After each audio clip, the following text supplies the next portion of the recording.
बाबूलाल मरांडी ने कहा कि भाजपा की सरकार बनी तो संथाल में मिनी एनआरसी 1932 के आधार पर राज्य में स्थानीय और नियोजन नीति बन ही नहीं सकती। मैंने कभी भी 1932 के आधार पर स्थानीय और नियोजन नीति बनाने की बात नहीं की थी। नमस्कार, आजाद सिपाही में आपका स्वागत है। मैं हूं मनीष सिंह। भाजपा विधायक दल के नेता बाबूलाल मरांडी ने कहा है कि संथाल परगना के विभिन्न जिलों में बड़ी संख्या में बांग्लादेशी घुसपैठियों के आकर बसने की बात सामने आ रही है। इससे क्षेत्र की डेमोग्राफी बदल गई है। अगर भाजपा की सरकार राज्य में बनी तो संथाल परगना में मिनी एनआरसी कराई जाएगी। बाबूलाल मरांडी साहेबगंज स्थित अतिथि भवन में पत्रकारों से बात कर रहे थे। उन्होंने कहा कि 1932 के खतियान के आधार पर राज्य में स्थानीय और नियोजन नीति नहीं बन सकती है।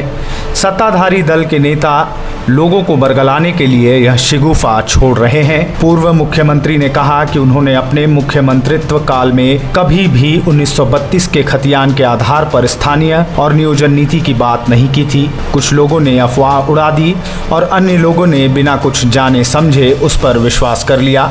बाबूलाल ने कहा कि 1932 में सभी जिलों में सर्वे भी नहीं हुआ था। ऐसे में 1932 का खतियान कहां से आएगा। उन्होंने कहा कि बजट सत्र में मुख्यमंत्री हेमंत सोरेन ने विधानसभा में कहा था कि 1932 के खतियान के आधार पर स्थानीय और नियोजन नीति संभव नहीं है।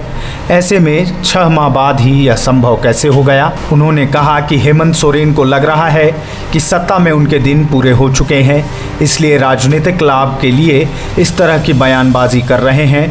वैसे जनता सब कुछ समझ रही है।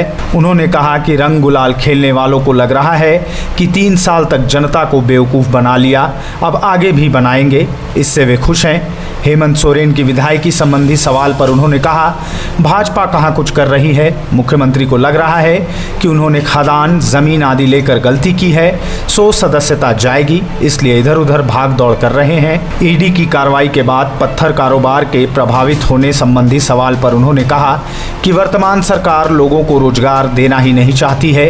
हेमंत सरकार में 2.5 साल तक अवैध रूप से बड़े बड़े क्रशर चलते रहे, सरकार ने कोई कार्रवाई नहीं की तो एनजीटी को रोक लगानी पड़ी। बाबूलाल ने कहा कि अब तो साबित हो चुका है कि अवैध कारोबार का पैसा सत्ता में बैठे लोगों तक पहुंचा। इस खबर में बस इतना ही।